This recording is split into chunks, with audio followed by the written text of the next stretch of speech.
Imagine two people walk into a job interview. They have the same qualifications, the same experience, the same answers, but one of them is considered more attractive. Who gets hired? Most people would like to believe looks don't matter. We want to think that our decisions are rational, that we judge people based on character, intelligence, and ability.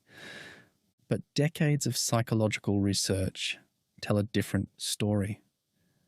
In ways most of us never notice, attractive people often receive better treatment from employers, teachers, judges, strangers, and even doctors. The disturbing part? Most people doing the favour don't even realise they're doing it. Today, we're decoding one of the most powerful hidden forces in human behaviour, the attractiveness bias. Imagine you're shown two photographs. You don't know anything about the people in them. No biography, no personality, no achievements, just a face. Now you're asked a series of questions. Who seems more intelligent? Who seems more trustworthy? Who seems more capable? Who seems more successful?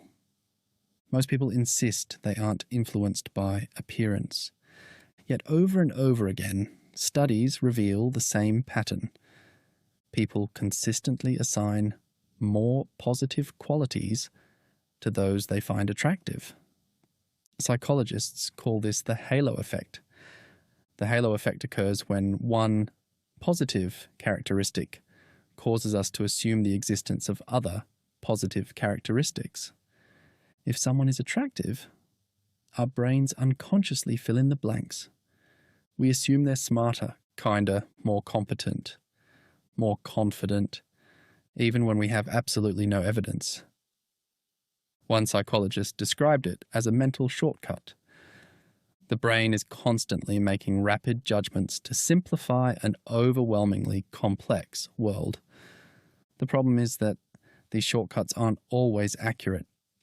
They're simply efficient. And attractiveness happens to be one of the strongest shortcuts our brains use.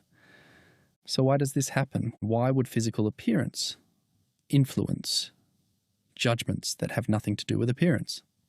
Part of the answer may lie deep in our evolutionary history.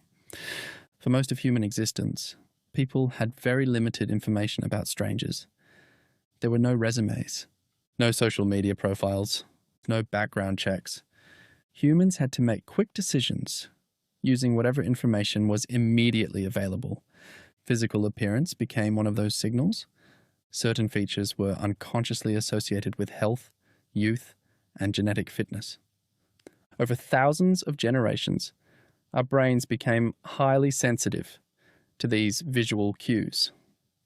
But here's the important distinction. Just because our brains evolved to notice appearance doesn't mean appearance accurately predicts intelligence, honesty, or talent. Yet our minds often treat it as if it does. In other words, the brain sees one positive trait and mistakenly assumes there must be many more.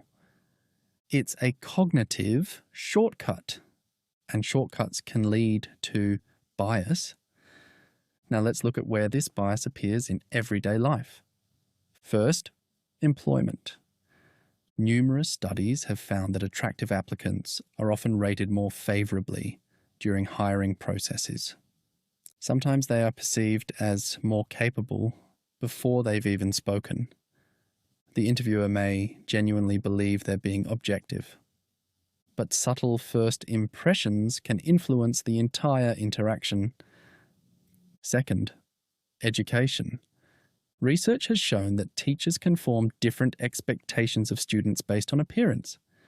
Students perceived as more attractive are sometimes viewed as more intelligent, more cooperative, or more likely to succeed. Those expectations can influence how students are treated. And expectations themselves can become powerful. When people expect more from someone, they often provide more encouragement, more opportunities, and more attention. Third, the legal system. In some situations, attractive defendants have been found to receive more favourable outcomes than less attractive defendants accused of similar offences. Think about that for a moment. A factor completely unrelated to guilt or innocence can influence perception, even in environments designed to be objective.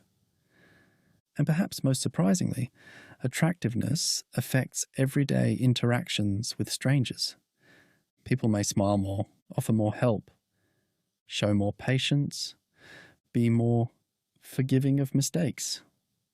The attractive person often isn't consciously requesting special treatment, and the other person usually isn't consciously giving it. The process happens beneath awareness, which is exactly what makes it so powerful. Here's where things get even more interesting.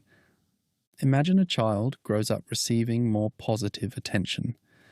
People smile at them more often. Teachers encourage them. Peers respond positively. Strangers are friendlier. Over time, what might happen? That person may become more confident, more socially skilled, more comfortable speaking to others, not necessarily because they were born that way, but because the world consistently reinforced those behaviors. Psychologists call this a self-fulfilling prophecy. People expect positive qualities, they treat the person accordingly, and eventually those qualities may actually develop. This creates an illusion. Observers look at the confident, successful adult and conclude, see, attractive people really are more charismatic, but they may be overlooking years of accumulated advantages that helped create that outcome. The difference didn't start with personality, it started with perception. Of course, attractiveness isn't a magical key to success. It comes with its own challenges. Some attractive individuals report being taken less seriously. Others experience jealousy, stereotyping, or assumptions about their abilities. And appearance itself is highly subjective. Standards change across cultures, time periods, and social groups. But the broader lesson remains. The human mind is far less objective than we'd like to believe. We often think we're judging people based on evidence, yet many of our impressions are formed before a single word is spoken. And once those impressions exist, they can be surprisingly difficult to change. The next time you meet someone, ask yourself a question. Are you judging the person or your first impression of them? Because the attractiveness bias reveals something uncomfortable about human nature. The stories we tell ourselves about people often begin long before we know who they really are, and understanding that hidden code may be the first step toward overcoming it. This has been The Human Code. Subscribe if you want to uncover the invisible psychological forces shaping human behavior every day. And remember, the most powerful influences are often the ones we never notice.